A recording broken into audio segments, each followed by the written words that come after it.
प्रतिपत्तये जगतः पितरौ वन्दे पार्वती परमेश्वरौ देवदेव महादेव नीलग्रीव सदाशिव भावनातीत भूतेश भीमनाथ नमोस्तु ते।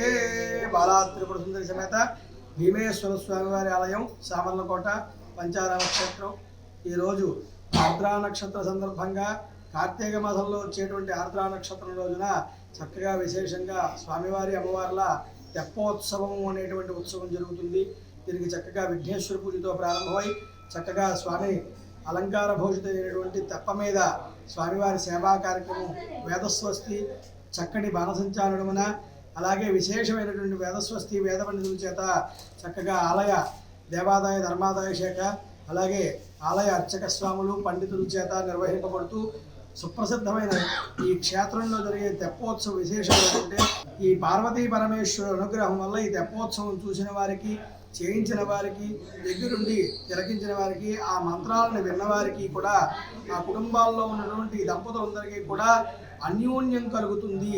దీనిలో ఏ సందేహం లేదు అనేటువంటి భావనతో పార్వతీ పరమేశ్వరుడితో కూడా ఆ తెప్పోత్సవ సేవలో చక్కగా స్వామివారు అమ్మవారు దేవేరి వారు అలంకార భర్తయి 3 ప్రదక్షిణలు కోనేటిలో తెప్ప మీద ప్రదక్షిణ చేస్తూ కోనేటిలో విహారం చేస్తూ చక్కగా భక్తులందరికీ దర్శనమిచ్చారు। అలాగే కార్తీక మాస ఉత్సవాల్లో ప్రారంభం లగాయిలు చివరి దాకా ప్రతిరోజు విశేషమైన పూజా కార్యక్రమాలు జరుగుతాయి। అలాంటి పూజా కార్యక్రమంలో తెప్పోత్సవం ఒకటి, తదుపరి జరిగేటువంటి అలాగే దీపోత్సవం ఒకటి, అమావాస్య రోజు జరిగే దీపోత్సవం, పోలుపాడ్యం రోజు 2వ తారీఖు పోలుపాడ్యం రోజు జటాజూట అలంకరణ విశేష ప్రసాద వితరణ ఇవన్నీ కూడా జరుగుతాయి। ప్రతిరోజు విశేషమైనటువంటి పూజా కార్యక్రమాల్లో పిఠాపురం రాజు గారు గోత్రనామాల చేత చక్కగా తొలి అభిషేకం జరుగుతుంది। తదుపరి భక్తులందరూ వచ్చేటువంటి భక్త జనాభాలందరూ కూడా అభిషేకాది కార్యక్రమాలతో నిర్వహించుకుంటూ ఉంటారు। అనగా ఈ క్షేత్రంలో యోగక్షేత్రమైన భీమేశ్వర స్వామి వారి యొక్క క్షేత్రంలో జరిగే ఉత్సవాల్లో పాల్గొన్న వారికి సకల శుభాలు కలుగుతాయి, సర్వదా జయం కలుగుతుంది। లోకా సమస్తాః సుఖినో భవంతు।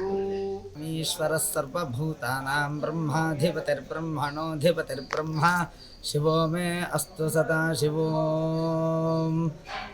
జగతకు మాతాపితరులు ఎటువంటి వారో అటువంటి వారు మన యోగలింగం మన సామర్లకోటలో వెలిసినటువంటి చాళుక్య కుమారామ భీమేశ్వర స్వామి।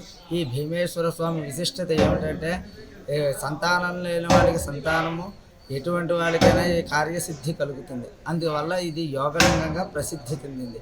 అలాగే నిన్న ఆర్ద్రోత్సవం అయింది మంగళవారం నాడు।